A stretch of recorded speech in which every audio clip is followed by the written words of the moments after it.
बिस्मिल्लाहिर्रहमानिर्रहीम। अस्सलाम वालेकुम नाजरीन, आप यूट्यूब चैनल देख रहे हैं। मैं इमरान खान हूँ। नाजरीन, तहरीके तहफ़्फ़ुज़ आईन पाकिस्तान का एक एलामिया आ गया। वो एलामिया मैं पहले आपके सामने रख देता हूँ, ये इंपॉर्टेंट है खबर। और इसमें कराची के अंदर ये सारे लोग बैठे और बैठ के कराची प्रेस क्लब का बहुत शुक्रिया भी अदा किया जिन्होंने इन्हें मौका दिया। और जो इनके मुतालबात सामने आए उनमें नंबर 1 मुतालबा है शफाफ इंतखाबात। उन्होंने कहा जी, अगर आईनी और जमहूरी बहाली आप चाहते हैं तो पाकिस्तान में साफ और शफाफ आज़ादाना इंतखाबात करवाने होंगे, इसी से मुमकिन है। ये पहला मुतालबा है कि फौरी तौर पर एक गैर जानिबदार नए चीफ इलेक्शन कमिश्नर का तकर्रुर किया जाए। नए और बाइख्तियार इलेक्शन कमीशन के तहत साफ और शफाफ इंतखाबात करवाए जाए। और 8 फरवरी के तो उन्होंने कहा कि साथ ही आपको पता है कि वो तो धांधली ज़दा थे, उनकी तहकीकात करवाई जाए। जिम्मेदार अनासर का तयन करके उन्हें आइन के आर्टिकल 6 के तहत सजा दी जाए। नंबर 2, सिंध हुकूमत की नाकामी। उन्होंने कहा जी, मुकम्मल तौर पे नाकाम हो गई है। ये जो गुल प्लाजा वाला वाकया है, इसकी उन्होंने मिसाल दी। और गुल प्लाजा वाला वाकया नाज़रीन बड़ा ही दिलखराश वाकया है, बहुत तकलीफ दे वाकया है। वहां पे कुछ ऑडियोज बाहर आई हैं जहां पे जो लोग जल रहे हैं उस प्लाजे में, वो अपनी आखिरी ऑडियोज भेज रहे हैं कि अगर कोई गलती हो गई तो माफ कर देना। और लोग चिल्ला रहे हैं कि दरवाज़ा खोलो, उन्होंने दरवाजे के बाहर आग है, वो और ज़्यादा फैल जाएगी, अंदर आ जाएगी। और हर तरफ से घुटन हो रही है। बड़ी तकलीफ में उन लोगों ने अपनी जान दी है। और उनके प्यारे जो है वो उनकी ऑडियो शेयर कर रहे हैं। 23 घंटे गुजरने के बाद जो कराची का मेयर है वो वहां पे पहुंचा है। फायर ब्रिगेड मौके पर नहीं पहुंची।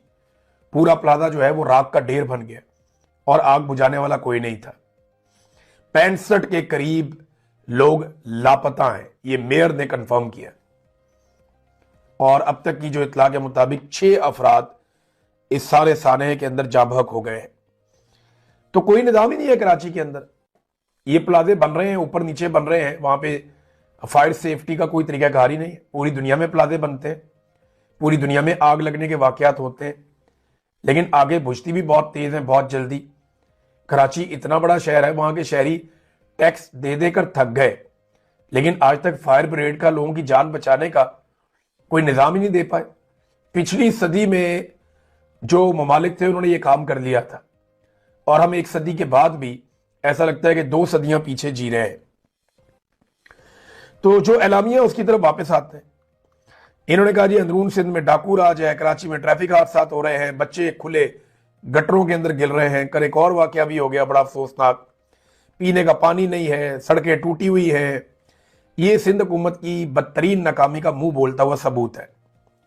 अदलिया पर हमले के हवाले से उनका तीसरा नुकात, 27वीं और 26वीं तरमीम के ऊपर उन्होंने तनकीद की। और साथ ही उन्होंने कहा कि जो कुछ जजों के सामने किया गया, हम इन सब मामलात की शदीद मजम्मत करते हैं। नंबर 4 उनका जो नुकता है वो है सियासी कैदियों की रिहाई।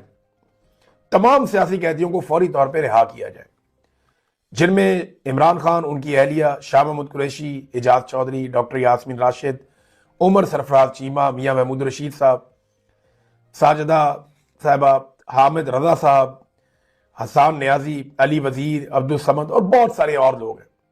फिर बलोच यकजहती कमेटी के जो असीरान हैं, जिनमें मारंग बलोच और बीबो बलोच और बहुत सारे और लोग हैं, उन सबको भी फौरी तौर पे रिहा किया जाए और उनकी मुलाकातों के ऊपर जो पाबंदियां इन लोगों की वो खत्म की जाए। खास तौर पे इमरान खान साहब की मुलाकातें, इनके ऊपर पाबंदियां खत्म की जाए। नंबर 5, इजहार राय की जो आज़ादी है वो बहाल की जाए और मीडिया के ऊपर जो पाबंदियां लगी हैं या कदगन लगाई गई है वो खत्म की जाए। ये जो पीका का एक काला कानून अब बना दिया गया है, इसे फौरी तौर पे वापस लिया जाए। अरशद शरीफ साहब के कत्ल की तहकीकात की जाए। सहाफी मेहदी अली जान के खिलाफ मुकदमात और मीडिया वर्कर्स की बरतरफियों की शदीद मजम्मत उन्होंने साथ में की है। ईमान मजारी और उनके शौहर हादी अली चट्ठा के खिलाफ मुकदमात खत्म करके शफाफ ट्रायल यकीनी बनाया जाए। छठा उनका मुतालबा था मुआशी बहरान। माशी इस्तेहकाम सियासी इस्तेहकाम के बगैर मुमकिन नहीं है। वर्ल्ड बैंक के मुताबिक पाकिस्तान की 44% से जायद आबादी गुर्बत की लकीर से नीचे चली गई है। बेरोजगारी 21% तक हो गई है। सरमायाकारी तकरीबन खत्म हो गई है। मल्टीनेशनल कंपनियां पाकिस्तान छोड़कर जा रही हैं। टेक्सटाइल इंडस्ट्री तबाही के दहाने पर खड़ी है। 144-45 बड़े यूनिट्स बंद हो गए। रियासती जबर जबरी गुमशुदगियां और खौफ की फजा फौरी तौर पर खत्म की जाए। नंबर 7, खैबर पख्तूनख्वा और कबायली इलाकों में तहरीक तहफ़्फ़ुज़ आईन पाकिस्तान मुतालबा करती है कि ग्रैंड जरगे के मुतफ़िका मुतालबात पर फौरी तौर पर अमल दरामद किया जाए और जिला वज़ीरिस्तान ख़ुसूसन वाना और तीरा में फौजी ऑपरेशन फौरी तौर पर बंद किया जाए।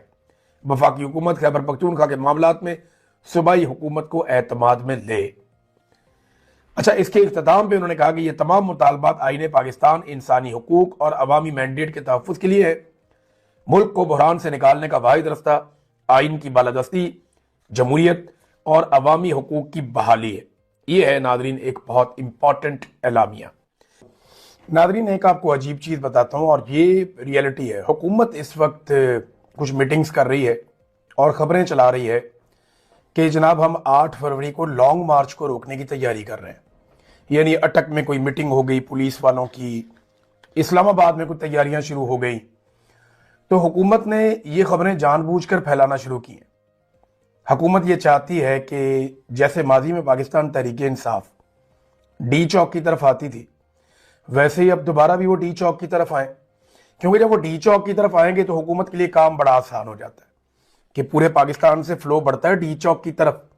ये आगे रुकावटें खड़ी करते हैं, लोगों को आहिस्ता आहिस्ता आहिस्ता कमज़ोर करते करते डी चौक तक बिल्कुल कमज़ोर कर देते हैं, क्योंकि ये इनका तजुर्बा हो गया ना।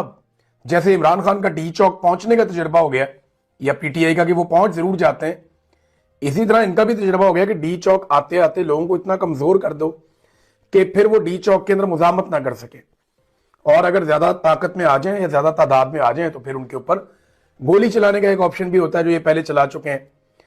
अब ये क्यों कर रही है हुकूमत? उसकी वजह यह है कि जो इमरान खान साहब के नौजवानों ने एक नारा लगा दिया है ना कि हर चौक डी चौक, हुकूमत के लिए एक मुश्किल पैदा कर चुका है। वो ये चाहते हैं कि पाकिस्तान सारा इकट्ठा हो, 8 फरवरी को दोबारा इस्लामाबाद की तरफ आए, हमारी तरफ बढ़े, हम हर तरफ कंटेनर लगा देंगे, सारा कुछ बंद कर देंगे, मार कुटाई करेंगे, एक मरतबा फिर लोगों को मायूस करके भेज देंगे, 1 साल के लिए मामला दोबारा दब जाएगा। फिर हुकूमत की सोच ये है। ये जो हर चौक डी चौक वाला फार्मूला ना, इससे उन्हें घबराहट हो रही है। प्रॉब्लम पता है क्या है? मैं आपको बताता हूं।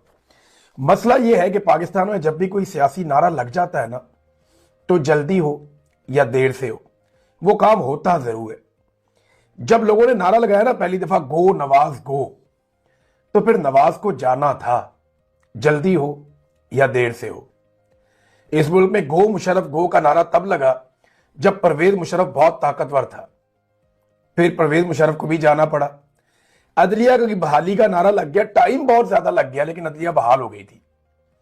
यहां जब एक सियासी नारा लग जाता है और वो अवाम के दिल की आवाज एक दफा बन जाए, तो फिर जल्दी हो या देर से हो, वो काम जरूर होता है।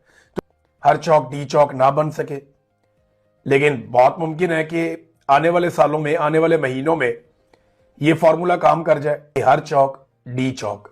अब ये होना जरूर है, ये आज हो जाए, कल हो जाए, परसों हो जाए, लेकिन ये तमाशा इस कौम ने देखना भी है और यहां लगाना भी है, और ये हम भी होता हुआ देखेंगे इंशाल्लाह। एक वक्त आएगा ये मुश्किल पैदा हो जाएगी, तो ये तलवार बन के उनके सर के ऊपर लटक रहा है। अब इससे बचने के लिए डाइवर्जन लगा रहे हैं जी, इस्लामाबाद आने की तैयारियां, हम मार्च को रोकने की तैयारी। कोई मार्च लेकर नहीं आ रहा।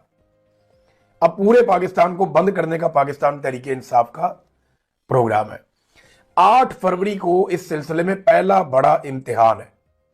इसके 10 दिन के बाद रमजान शुरू हो जाएगा, तो रमजान से 10 दिन पहले पाकिस्तानियों का एक सबसे बड़ा और पहला इम्तिहान है। अगर 8 फरवरी को यह पूरा पाकिस्तान बंद करके दिखा देते हैं, तो फिर क्या होगा? फिर रमजानुल मुबारक के बाद एक नया फेज आएगा, और फिर ये पूरे पाकिस्तान को बंद करने का फॉर्मूला जो है उसको आगे बढ़ाएंगे, और वहां हुकूमत के लिए बहुत मुश्किलात पैदा हो जाएंगी बजट से पहले। लिहाजा इसीलिए ये बार बार कह रहे हैं, और ये इस किस्म की खबरें चलाई जा रही हैं जो मैंने आपको बताया। अब तक के लिए इतना ही। अपना ख्याल रखिएगा, अपने चैनल का भी। अल्लाह हाफिज। सुहेल अफरीदी साहब की एक मुलाकात हुई कोर कमांडर पेशावर से, और उस मुलाकात को लेकर सोशल मीडिया पे बड़ा रोला पड़ा हुआ है। ये मुलाकात क्या हुई, क्यों हुई, मकसद क्या था, किसने करवाई, वजह क्या थी, और ये बाहर कैसे आया मामला। और मुलाकात जुम्मे वाले दिन हुई, सुबह पहले हाफ में, यानी 10 बजे के आसपास मुलाकात हुई और जुम्मे से पहले पहले ये मुलाकात ख़त्म हो गई। उसके बाद सुहेल अफरीदी की जो मसरूफियात थी वो फिर 3 लगातार जलसे हुए, जुम्मे को, हफ्ते को, एतवार को वो जलसे करते रहे। और इससे एक दिन पहले सुहेल अफरीदी ने कोशिश की इमरान खान साहब से मुलाकात करने की अडियाला जेल में। जुमेरात को वो कोशिश करते हैं इमरान खान साहब से मुलाकात करने की, वो मुलाकात नहीं होती। सुहेल अफरीदी साहब वापस आते हैं खैबर पख्तूनख्वा में, वहाँ वजीर आला हाउस में उनकी मुलाकात होती है कोर कमांडर पेशावर से। और उसके बाद वो एक जलसे में जाते हैं, अगले दिन उनका एक जरगा होता है और फिर अगले दिन करक के अंदर एक जलसा होता है। इन जलसों में सुहेल अफरीदी ने नहीं बताया कि उनकी कोर कमांडर से मुलाकात हुई। ये रूटीन की मुलाकात है, वैसे ये वज़ीर आला की ये होती रहती है मुलाकातें, लेकिन नॉर्मली ये चीज़ें सामने आ जाती हैं। हैरत की बात यह है कि सुहेल अफरीदी ने या उनकी टीम ने इस हवाले से आगाह नहीं किया मीडिया को, या वो शायद बताना नहीं चाह रहे थे कि उनकी मुलाकात हुई कोर कमांडर से। मुलाकात का जो बैकग्राउंड है वो क्या है, इसमें शहजाद अकबर साहब ने कोई इन्फॉर्मेशन दी है और कुछ सोर्सेज से मेरे पास इंफॉर्मेशन है, मैं आपके सामने रख देता हूं। लेकिन उससे पहले ये मुलाकात जो है ये सुहेल अफरीदी की दरखास्त पे नहीं हुई, ये मुलाकात कोर कमांडर की दरखास्त पे हुई है। यानी ये ख्वाहिश जो है वो सुहेल अफरीदी की नहीं थी, वो कोर कमांडर की ख्वाहिश थी मुलाकात करने की, नंबर 1। नंबर 2, एस्टेब्लिशमेंट का अपना जो सोशल मीडिया है वो इसके ऊपर गंद फैला रहा है और प्रोपेगेंडा कर रहा है कि सुहेल अफरीदी ने मुलाकात की कोर कमांडर से, वो तो कहता था कि मैं नहीं मिलूंगा। इस किस्म की बातें जो है वो एस्टेब्लिशमेंट का सोशल मीडिया कर रहा है। यानी पहले मुलाकात की दरखास्त कहां से आई, कोर कमांडर की जानिब से। मुलाकात के बाद प्रोपेगेंडा कौन कर रहा है, कोर कमांडर से रिलेटेड जो सोशल मीडिया है, एस्टेब्लिशमेंट का सोशल मीडिया, वो इसके ऊपर नीचा दिखाने की कोशिश कर रहा है सुहेल अफरीदी को। तो अब क्योंकि वो बात उन्होंने शुरू कर दी तो बात तो आगे बढ़ेगी। इसमें शहजाद अकबर साहब ने पहले इंफॉर्मेशन दी, उन्होंने कहा जी कि जुमे के रोज एक हसास इदारे के सूबाई दफ्तर के एक आला ऑफिसर ने सूबे के आईनी सरबराह यानी सुहेल अफरीदी से रब्ता किया और उन्हें अपने साथ कोर कमांडर के दफ्तर चलने की दरखास्त की।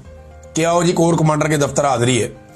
जैसे गड्डापुर साहब को कहा था तो वो कैबिनेट लेके पहुंच गए थे वहां पे, लेकिन सुहेल अफरीदी ने या आईनी ओहदेदार ने, जो पहले ही इस दफ्तर से मुलाकात से गुरेजा थे, यानी कोशिश करते मुलाकात ना करें, इन्होंने बड़े प्यार वाले अंदाज में जवाब दिया कि मेरे मनसब के तकाजों के मुताबिक मुनासिब यही है कि मैं अपने दफ्तर में मुलाकात करूं। यानी मैं उधर क्यों जाऊं मुलाकात करने के लिए, वो मेरा मनसब ऐसा है क्योंकि एक आईनी ओहदा है मेरे पास, बड़ा ओहदा है, तो वो मुझे मिलने के लिए आए। अगर वो तशरीफ लाना चाहें तो मुझे कोई एतराज नहीं। ये बात जो हसास इदारे का अफसर था उसको पसंद नहीं आई और उन्होंने नाराजगी का इजहार किया और गैर मुनासिब लहजा इख्तियार करते हुए वहां से रवाना हो गए। जब यह मामला कोर कमांडर के इल्म में आया तो उन्होंने सूरत-ए-हाल की नज़ाकत को समझते हुए दानिशमंदी का मुजाहरा किया। उन्होंने मुतल्लिका अफसर को तंबीह करने के बाद खुद सूबे के आईनी सरबराह के दफ्तर का दौरा किया, उन्हें ओहदा संभालने पर मुबारकबाद दी और अमन व अमान के उमूर पर खुशगवार माहौल में तबादला ख्याल किया। बाद अज़ां वो नहायत एहतराम के साथ रुखसत हो गए। इस वाक़े का मकसद बयान करने का आगे वो अपना बता रहे हैं कि जी मकसद ये है कि जो आईनी ओहदेदारान हैं उनकी इज्जत का ख्याल रखा जाए और वही जो मनसब है वो खुद भी अपने मनसब का ख्याल रखें और जो सरकारी मुलाजमीन हैं वो भी उनके मनसब का ख्याल रखें। बहरहाल ये मुलाकात जो है इसकी दरखास्त एस्टेब्लिशमेंट की जानिब से यानी कोर कमांडर की जानिब से थी।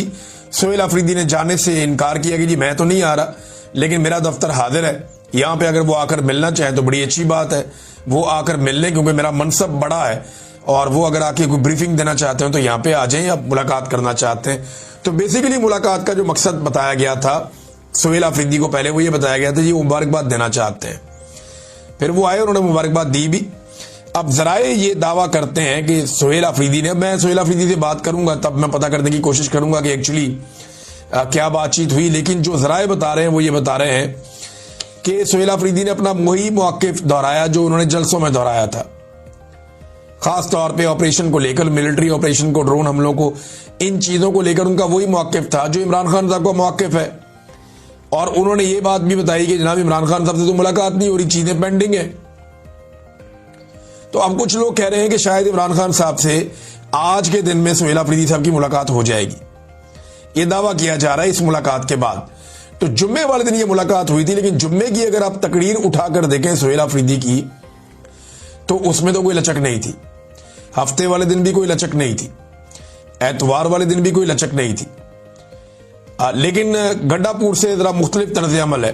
गंडापुर साहब खुद मिलने चले जाते थे, बाद वक़्त गायब भी हो जाते थे बेचारे, और पता ही नहीं चलता था गंडापुर साहब गए कहां पे। फिर अचानक नमूदार होकर कहते थे मैं फलां जगह से आ गया हूं, पहाड़ क्रॉस कर लिए। उनकी अपनी एक कहानी होती थी। लेकिन सुहेल अफरीदी ने जो तरीका कार इख्तियार किया, ये इज्जत वाला तरीका है, और इतने बड़े आईनी ओहदे के ऊपर बैठे हुए शख्स को इस तरह पॉजिटिव एटीट्यूड के साथ जाना चाहिए। जो भी आए उससे मिलना चाहिए, बात करनी चाहिए। सूबे के मसाइल हल करने तो सबसे आपको मुलाकातें करनी पड़ेंगी। लेकिन इमरान खान साहब से अब वो क्या लेकर आते हैं आगे चलने का मंसूबा, ये तो इमरान खान साहब जब मिलेंगे सुहेल अफरीदी को तभी पता चलेगा, और उसके बाद जब वो बात करेंगे तब पता चलेगा। अच्छा, कुछ लोग ऐसे भी तनकीद कर रहे हैं कि जनाब ये सुहेल अफरीदी साहब ने मुलाकात क्यों की, जैसे कि एक तनकीद की है एमल वली खान ने। एमल वली खान का कहना है जनाब पहले तो बड़ी बातें होती थी, और अब जनाब ये मुलाकात क्यों कर ली, ये मुलाकात अगर की है तो फिर ये कमजोरी है। इस किस्म की बातें एमल वली खान साहब कर रहे हैं वजीर आला को ताने देने के लिए, और PMLN के लोग भी बढ़ चढ़ के बात कर रहे हैं। तो मेरा एक सवाल है सादा सा, कि डिक्की में बैठ के जाकर किसी दफ्तर के अंदर मुलाकात करना मिलिट्री एस्टेब्लिशमेंट के लोगों से, उसमें ज्यादा इज्जत है, या ये कहना कि जी अगर मिलना चाहते हो तो मेरे दफ्तर आ जाएं, यहां बैठ के मुलाकात कर लेते हैं, इसमें ज्यादा इज्जत है। और ये दिन की रोशनी में मुलाकात हुई सुबह 10 बजे के करीब। लेकिन मेरे ख्याल में ये एक चीज, अगर तो ये मैं पता करूंगा इसका कि क्या कोर कमांडर की जानिब से मना किया गया था कि आप इसका एलामिया जारी ना करें, या सुहेल अफरीदी ने और उनकी टीम ने जानबूझकर इस मुलाकात का एलामिया जारी नहीं किया और ये नहीं बताया कि ये मुलाकात हुई है। ये खबर इस तरह बाहर नहीं आनी चाहिए थी, उनको खुद बताना चाहिए था कि आज कोर कमांडर ने मुलाकात की ख्वाहिश का इजहार किया, वो आए और आकर मिले और फलां फलां चीज पे बात हुई। बहरहाल जो सोर्सेज बता रहे हैं वो ये है कि अपने मौकिफ के ऊपर सुहेल अफरीदी फिलहाल खड़े हैं। जो इमरान खान साहब ने बात की है उन्होंने वही मौकिफ सामने रखा है, ऑपरेशन को, ड्रोन हमलों को और दीगर चीजों को लेकर। और मादनियात के बारे में जितना क्लियर स्टेटमेंट सुहेल अफरीदी ने दिया, वो भी अब बड़ी क्लैरिटी के साथ आ गए हैं कि जनाब हम किसी को